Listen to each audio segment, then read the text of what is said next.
Alright, you bastards, this is Some-Belgian-prepper, and today we're going to learn about how to navigate at night. As you can see, it's pretty dark out there, but I'm going to make a video about all sorts of lanterns and lamps that you can take with you, but today we're going to talk about navigation in the dark. And I'm going to put it right here a little bit. The reason why I make this video is because I've been going at a night walk with a girl, and yeah, because she could only get off work late, and we both like walks, so that's one thing.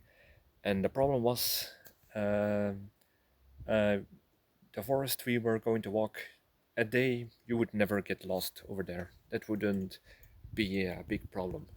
The problem was it was dark and it's harder to navigate, and we got lost and got back at the same point two times, but eventually we navigated ourselves out of it.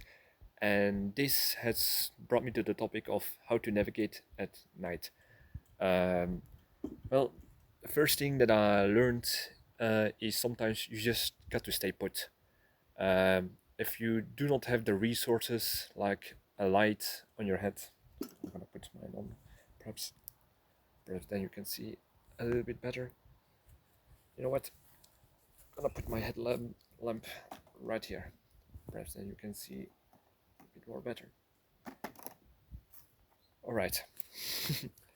So the first thing that I learned was sometimes you got to stay put. Sometimes you don't have the luxury of having a lamp with you, so or some other navigation things like a compass, a map, and that could be problematic.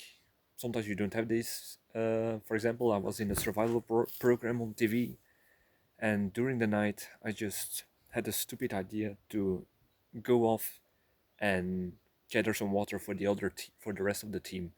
And yeah, I got lost in the night, even though I had a headlight and even know the way, and yet you get lost and disorientated very fast. And the end of the story is I got on a higher plateau. I thought I could slide down the hill, but I jumped in through some Christmas trees into a bush of thorns. So yeah, that was not a good night, but I learned a lot from it. So sometimes, if you don't have the means, don't risk it. Just stay put. And sometimes, because sometimes, if you don't see where you're going, you might break a leg, you might fall, you might have even a worse injury especially during a bug out scenario. So you don't want that. Maybe you run into some bad persons. You don't want that to during certain scenarios. So stay put is sometimes the best thing you can do. The next thing I would say is navigation by the stars. I don't know if you can see it, but there are some stars tonight. I don't know if you can see them with the camera, but if you can navigate on the pole star and this kind of stuff, and know some of your, what is the English name for it, like the constellations, then perhaps you can navigate that way. But that's also not always possible because sometimes there are clouds and sometimes there's light pollution even. So yeah, that makes it difficult to navigate with help of the stars.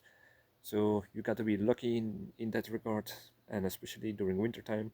So another thing I would say is the use of night vision.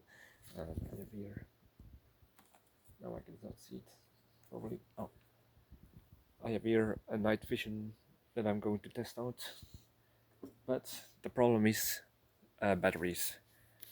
Depending on the brand you bought, or civilian, military, whatever it is something that you can only use for that much time before you need to recharge the batteries, put new batteries inside of it, or you just got to be lucky that the settings are uh, energy consuming, so to say. So yeah, you can use night vision, but it's very expensive to buy. You can only use it for several hours before you recharge it. So I would say for short term, yes, but for long term, I would not really advise it. And even if you look through a night vision, it's very hard. It's very hard to navigate around just the same you would do with your eyes on the day during the day, because certain things are a little bit out of proportion and vision, because a lot of night visions have a certain type of zoom in them, even if they are one-on-one vision. So that's something that you also need to take into account.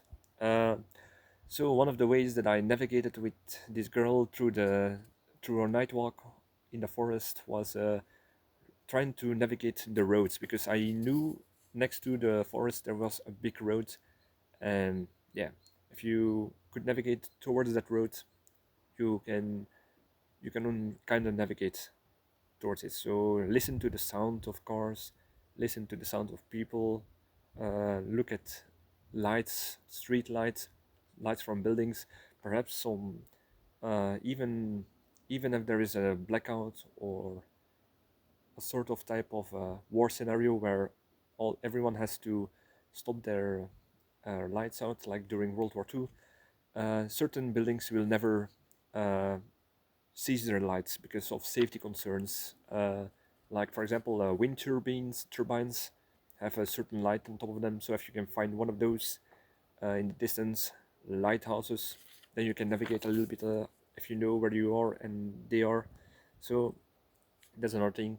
Of course, having a compass is also very handy. If you have a map, more the better if you can combine them. But be sure that you either have a light for the compass, or you, how does I say this? You have one of um, those compasses where you can have glow in the dark paint on top of their their things, so you can navigate them even if you don't have a light on your head or in your hand. So that's also very handy. But make sure that you, before the night falls, you put it a little bit in sunlight, so the glow in the dark can take some sunlight in and it will glow in the dark longer. Because if you leave it in your pocket, then it's no use. Then it does not have absorbed enough UV lights to radiate out later on. So that's something that you need to take in account. Another thing you can do is backtrack. If this is also the thing we done in during our night walk. Uh, just if you're lost, you don't seem too familiar with the place around you, just backtrack to a place that is familiar and try it yet again in perhaps another direction, and that way you can perhaps help. That is a little bit slower. It's like two steps front, one step back, but it's a way to navigate during the dark. Also, like I talked before about noise of vehicles, but if you, for example, there's a river near the forest, if you know where the river is or how it runs through the forest, then you can listen to the water and try to navigate towards the river, and that way you can do some bearings of where you are. Uh, Another thing you can do is looking for footprints, because in the forest there's a lot of how do you say this, people who walk there, and animal and pets and animals. If you can distinguish the footprints of humans with their pets like dogs, or certain tracks from vehicles, then you can perhaps navigate on based on those tracks and find your way back onto a more familiar path, so to say. And the last one I would say is use a GPS.